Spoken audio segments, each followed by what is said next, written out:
We open on a city, less modern, more gothic, and it is night. There's a full moon, obviously. In the far distance, we hear a howl. So far, so cliché. We make sense of the world through clichés, stories sprinkled with life lessons. At the heart of the greatest stories is the antagonist, the villain, the heel, the one they love to hate. The wolf is usually cast as that guy or girl. It's just the mainstream media playing on your fears. Fake news, you ghoul. If you're one of those people who believes in science, there's more to wolves than folklore, falsehoods and menacing myth.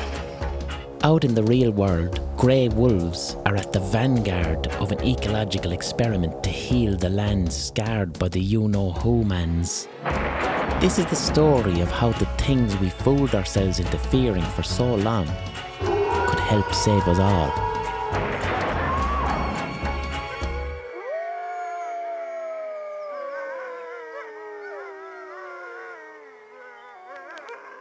America, 1926. And to make nature a more friendly place, the last wolf pack is shot to death in Yellowstone National Park.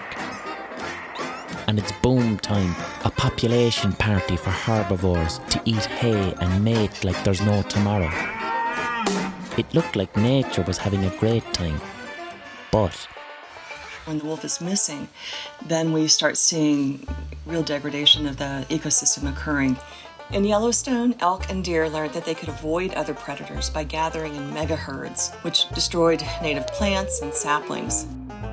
And with less fresh tree growth, birds declined and beavers couldn't build their dams. Riverbanks eroded, and with fewer trees, rivers became wider, shallower, and warmer, less and less habitable for cold water fish, amphibians, and reptiles. Wolves, 200 million scent cells, 42 teeth, ears with a 6-mile range. They run on their toes, 4 per paw, reaching a top speed of 45 miles per hour.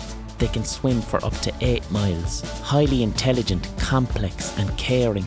They even take out animals with issues like chronic wasting disease, thus reducing infection of the herd and stopping these diseases leaping to other species. You're welcome. A wolf pack's sphere of influence can extend to over 1,000 square miles in ways we are just beginning to understand. But humans saw what they could truly become. It's believed that wolf domestication might go way back 23,000 years to Siberia, where they provided public transport and became our best friend. A match made in heaven, even though heaven hadn't been invented yet. But it wasn't until 9000 BC, with the onset of human settlements and agrarian society, that mainstream peasants started to turn against wolves as they became threats to our hoarding potential on the farm. Anti-wolf propaganda still persists in our minds today, from cunning cross-dressing wolves to menacing much more than 3 little pigs. The wolf's reputation has taken a hammering over the years, but they're way more important than we've been led to believe. It's the 90s, and 66 wolves were reintroduced to Yellowstone National Park. Their presence impacted the behavior of herbivores, bringing ballooning populations of elk and deer a little bit more under control, and created more natural behavior by pushing those populations to split up into smaller groups rather than gathering in big, huge mega herds. Aspen trees rebounded. More trees meant that we had more resources for other animals. Soon there were beaver colonies, and they helped nurse those river systems back to health. In just 25 years now since the return of wolves, we've seen birds, eagles, foxes, badgers all bounce back.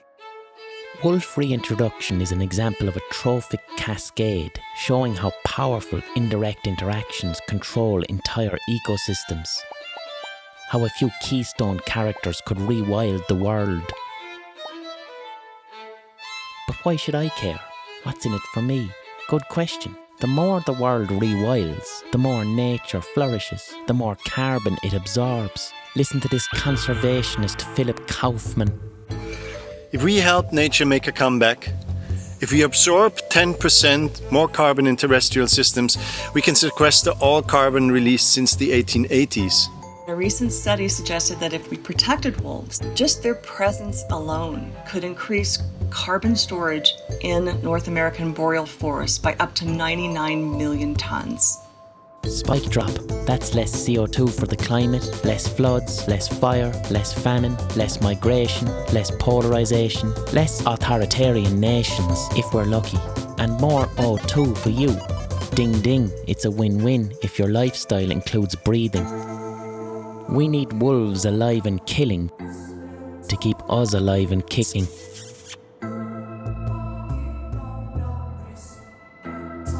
So how are we doing? We've learned from our mistakes, right?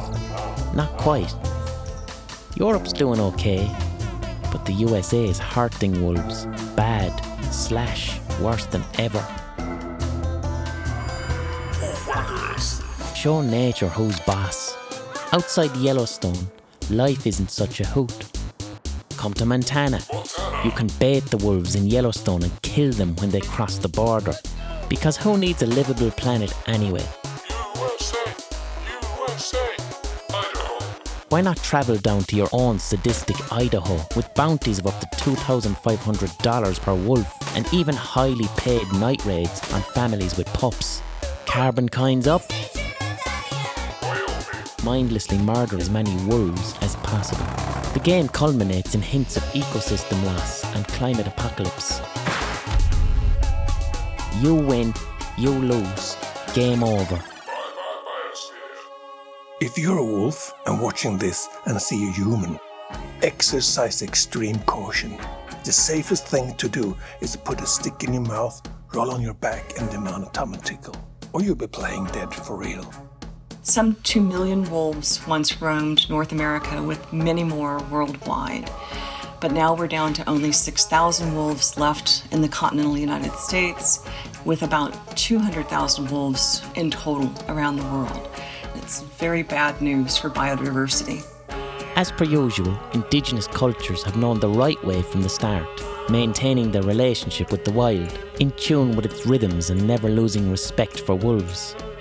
Western culture could do better. The return of the grey wolves in Yellowstone, the Italian in the Apennines, and the Eurasian across Central Europe shows rewilding with wolves can fast forward an ecosystem to help capture and fix all that carbon we're so fond of pumping out. So, dear humans, ignore the propaganda. Stand up for wolf rights. If you scratch the wolf's back, they'll scratch yours. Here's how you can help. Super.